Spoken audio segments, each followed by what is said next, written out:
Hello everyone. Hello. Obviously Christmas is on the way. We're going to be talking a lot to our kids about Santa, but when do we start to tell them there ain't no Santa? It's horrible. We need to put censorship on this so I that know. no kids can watch it. I've got one of the boys knows that Santa doesn't exist, and He's 9. He's 9, yeah, and he started to work it out. It was kind of logical to him. He was asking me questions like, so we haven't got a chimney. All the books say he comes down the chimney. We go on holiday. How does he manage to get any presents out there? You know, it was just like, really, this story isn't quite... Something's not adding up. working out here. And I thought, do you know what? I put a lot of effort into Christmas, and I'm quite happy to let you know that it's me who does all the hard work in the book. And yes, it might help me when I need you to behave well in the run up to Christmas, instead of it just being Father Christmas, who he's never actually met. It's actually me, and I'm watching your behaviour, and if you don't behave, I won't be buying you anything. So actually, it was quite a nice point for me. Yeah. But I know that, you know, Rocco's 9, and there are still a few children in his year group that believe Father Christmas exists and Father Christmas brings you all these presents.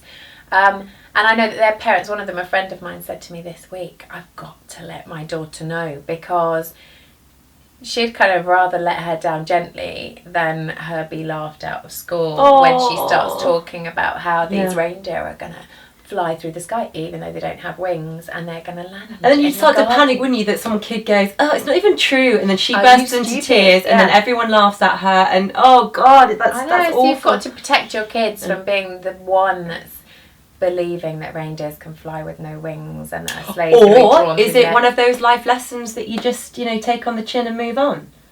Well, yeah, possibly. I think Rocco started to work it out. So, but now we have this, you know, obviously Diggory believes that Father Christmas still exists, and so does Ozzy. He's 4.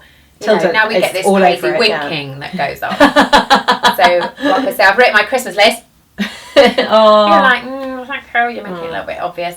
Because I love the magic of the whole thing, and you know, I already feel sad that one day it'll end. And I mean, the other day, funnily enough, Tilda was saying to me, she was getting worried about monsters and ghosts, as all little kids do, and she said, I said, oh, don't worry, monsters and ghosts are not real. It's just make believe. It's just pretend. And she was like, oh right, okay.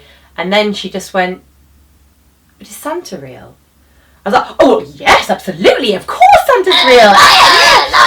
I know, and I did feel, you know, I felt a little bit of a lie, but that's a white lie. That's bringing magic to your kids' lives. Fairies, tooth fairies, Santa. Like the tooth fairies, wonderful, and I love it. It's really difficult, and you set yourself up for a bit of a fall as well. I mean, I started writing these notes from the tooth fairy.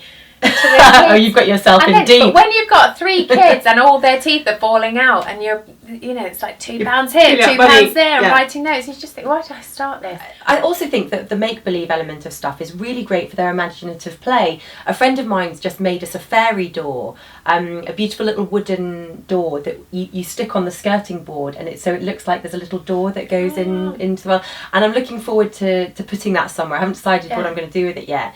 But I remember that as a kid, going down to the bottom of the garden, creeping really slowly, thinking if I do it really quietly, I did. If I do it really quietly, then I'll see a fairy. It's all coming out. Then I'll see a fairy. Everything's falling into place now. Bonkers. I believe in make believe. You know, I love it. I think it's really nice, but I struggle with lying to my kids, and I feel like I'm not being truthful about stuff. And there comes a point when I'm, you know, Diggory's 7, and you know, you sort of think, come on, you're a clever kid, really? Really? But do you know what, with Diggs, I think maybe he is a clever kid. Maybe he knows and he is just playing the game. There's a few things there that I struggle with in the whole story. You know, there's a lot of parents that tell their kids that Father Christmas is going to come into the bedroom and leave these toys in the sack at the end of the bed, and you think, actually, there's something a little bit wrong with the story there, because surely you're telling your kids that any man, especially one that you didn't know, that comes into your bedroom at any point, rewards you for being good.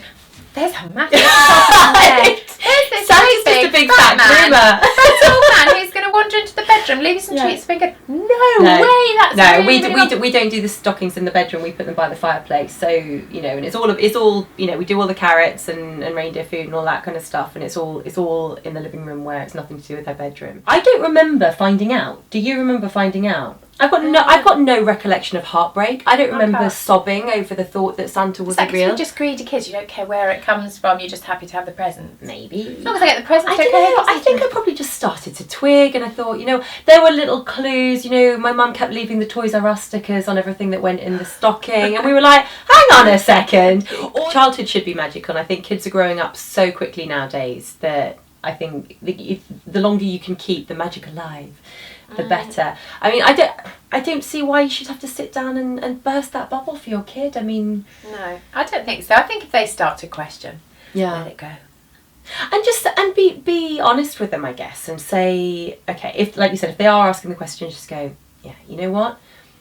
I'm not going to tell a 9-year-old. Just say the magic of Christmas is real. The magic of Christmas is real. Mummy might be the one doing it, but There's got to be a point where Daddy. logic clicks in. Yeah. No, he doesn't have a key to our house. He's not letting himself into a house and leaving a load of presents for you and then getting round the other millions and billions of kids there are in the world all in one night. Come on. Yeah. You kind of want your kid to work it out. I'd love to know what anyone else out there, what were your you? experiences were. Do you remember? Yeah, what age were you? What age was your kid? If you've gone through this already, and what did you say to them? Because we've got it all coming. I know you've had to do it once at the chat, but you've got every kid's And different. as soon as Diggory knows that's it, Ozzy's going to know because he can't keep his And there's mouth always shut. that kid at school, isn't there? There's the one kid that tells your kid about sex. It might be your kid doing it. Well, not doing it, but telling about it. That's another talk. Yeah, there's a whole other talk. Anyway, so there we go. There's our final thoughts on it. Let us know what when do you burst that bubble, or do you not? And Happy Christmas. Yeah. Happy Christmas, everyone. Don't forget to subscribe.